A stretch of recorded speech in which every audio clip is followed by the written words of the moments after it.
What's up, Stomp Boxers? Jared here from Stomp Box Talk. Today we're going to be checking out the Insomnia by Noise Therapy Effects.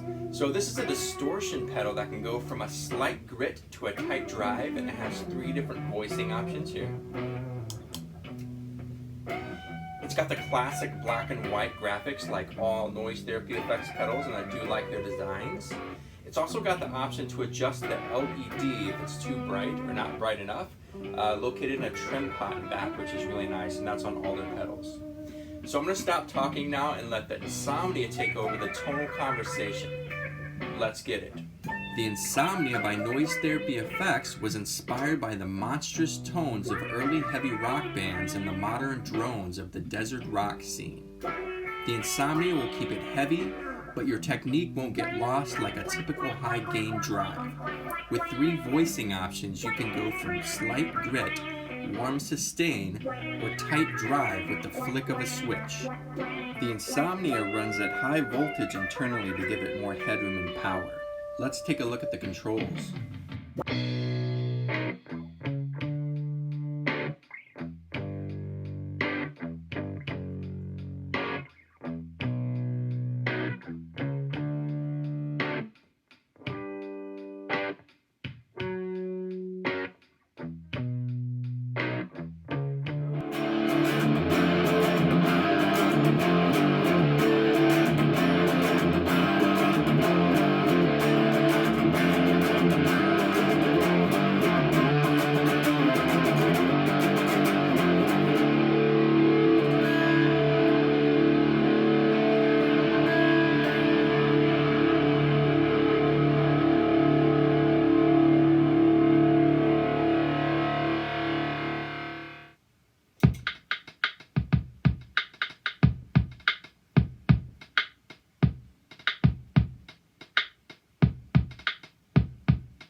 Wow.